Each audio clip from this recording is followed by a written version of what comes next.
Hello and welcome to That British Homestead. My name's Nick, and are you wasting your precious time on these 4 gardening myths? Let's get started. Number 1, first gardening myth I'm going to talk about is blossom end rot. And you're probably thinking to yourself, but blossom end rot, Nick, that is a thing. I know it's a thing, but most people say, oh, if you've got blossom end rot, go ahead and put like crushed eggshells on your soil because you've got a calcium deficiency. Now, what is blossom end rot?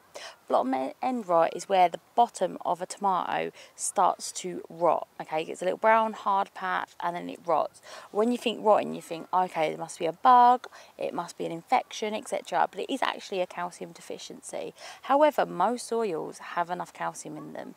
It's very rare to have a soil that's not sufficient in calcium.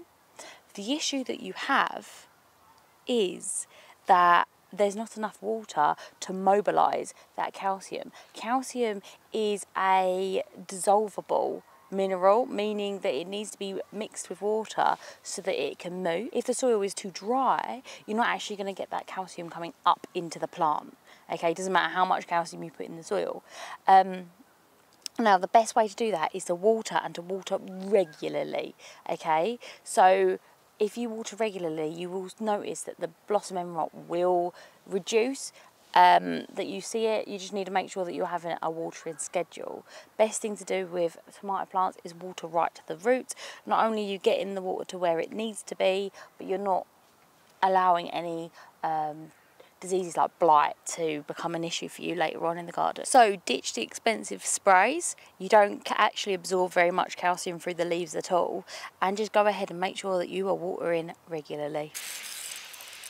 The next one we're going to talk about is SunScorch. So people say that you shouldn't water in the sunlight as this is going to scorch your plants. This is not true. The idea behind SunScorch is that the sun will magnetise in the little drop of water that you spray on your plant. This is not true. So the droplet of water will actually evaporate before it has any problems with magnifying the sun's rays. If you think about it, some of the sunniest places, right, not deserts, don't get me wrong, but places like the rainforest, full of rain, full of sun, nothing's getting scorched. So why do we get SunScorch? SunScorch is where you take your plants out, and we've all been guilty of it, haven't we? I know I did. I actually SunScorched some of these lovely tomatoes behind me, and they're absolutely perfectly okay now. So SunScorch is where you take things out of the greenhouse or out of your house, wherever you've been growing them, and put them directly outside, and you get like a little burnt patch on them. Now, that's going to happen if you're not going to harden them off properly. Easiest way to do that, harden off. Now, am I saying that you should water everything overhead? No, you waste tons of water, okay? The best thing to do is to take your waterer, this is a watering wand, and take this and just water the bottom. This gets water exactly where it needs to be, and less of it's wasted.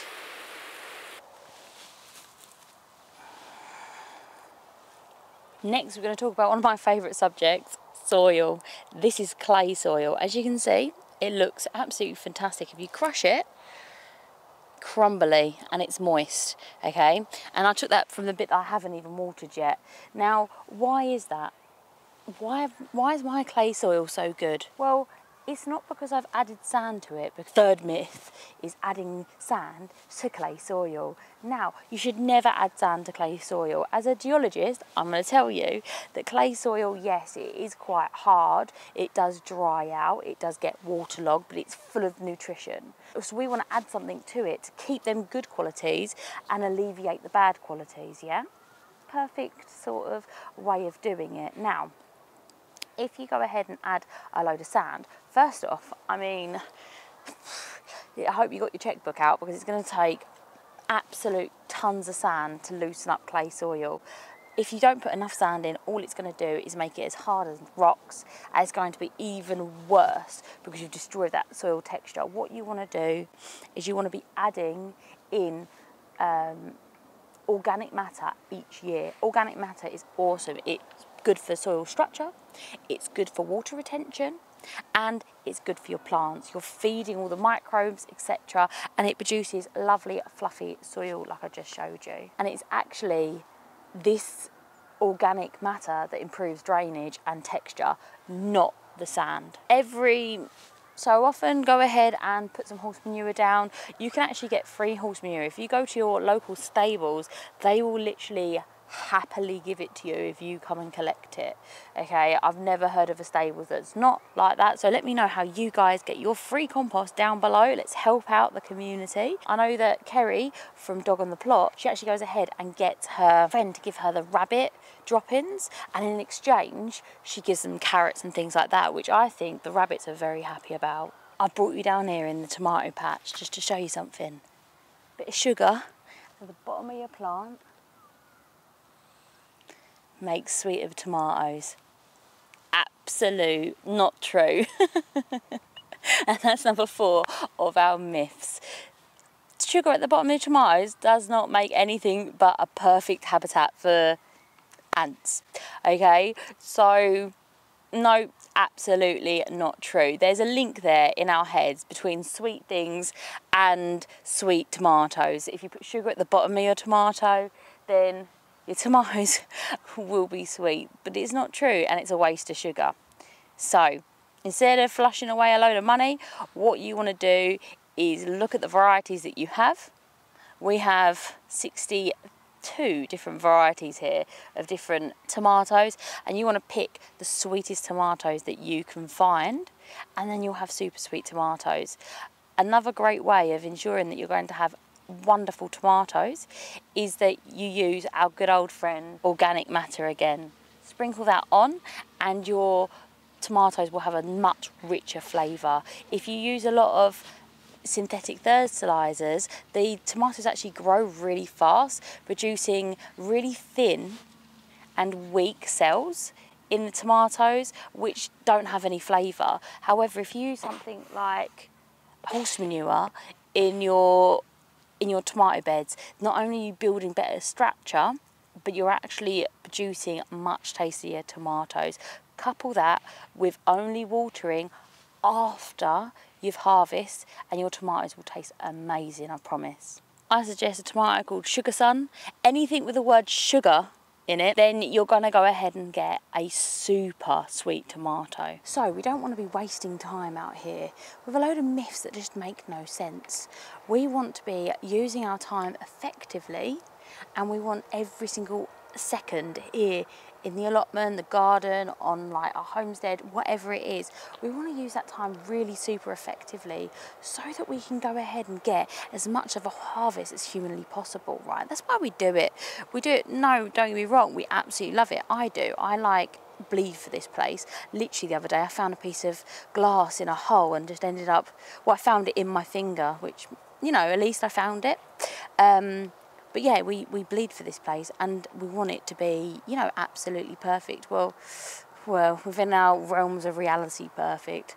I don't think I'll ever be perfect personally. We do want every single thing to be wonderful so that we can come down here and, you know, really get to the most important bits, which is harvesting and planting out and just being genuinely at awe with nature. God, it is hot today. So if we spend less time wasting time and money, because money's never endless, is it, on things that we don't need to be doing, then we can actually invest in things like these wonderful trellises that I've got here that I copied off of Ali. So if we went ahead and did that, then we would be able to do a lot more with our time and money, which is what we want, isn't it? Well, I'm excited about it. So drop those 4 gardening myths, and if you've got some more myths that you think people are doing, go ahead and drop them down below, because we are the sum of our community here. And do you know what? This week I've been absolutely overwhelmed with the support and like love I get from this community. I actually got this YouTube channel. In my real life, I didn't really have very many people that gardened. I obviously have my friend who comes down, Meredith, who comes down here and helps me out every once in a while down here, and she's amazing. But she kind of like gardens with me and isn't a gardener. Do you see what the difference? She's amazing. So when she watches this, she'll be like, what do you mean? But you're amazing, okay? Don't come for me. I had nobody in my real life who was actually a gardener, who was actually passionate about gardening. And through this YouTube channel, I've actually got like gardening friends. You know what I mean? Like actual proper wonderful people that are just the best. And if you're listening to this and you know who you are, okay? I'm not one for big, like, airy compliments, but I've just been overwhelmed with everything this week, but in a good way. And sometimes that's the best, isn't it? So I'm always so thankful to you guys.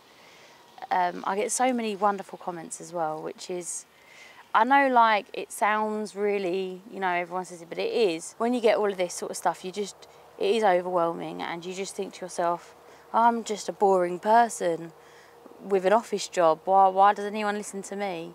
But it's the support and stuff that keeps you going, and I love it. And to be honest, with this YouTube channel, I did open it to start a community, and to be honest, I've got everything I've ever dreamed about and more, I'd say, from it. And I mean, I just want to say thank you, and I'll see you next time. Bye bye. Just wanted to show you that my calendula, which I can never say, is actually growing quite nicely. I'm going to harvest a load of that for Andrew so I can make some nappy cream for him. Andrew is allergic to everything. The idea behind SunScorch, because our third myth is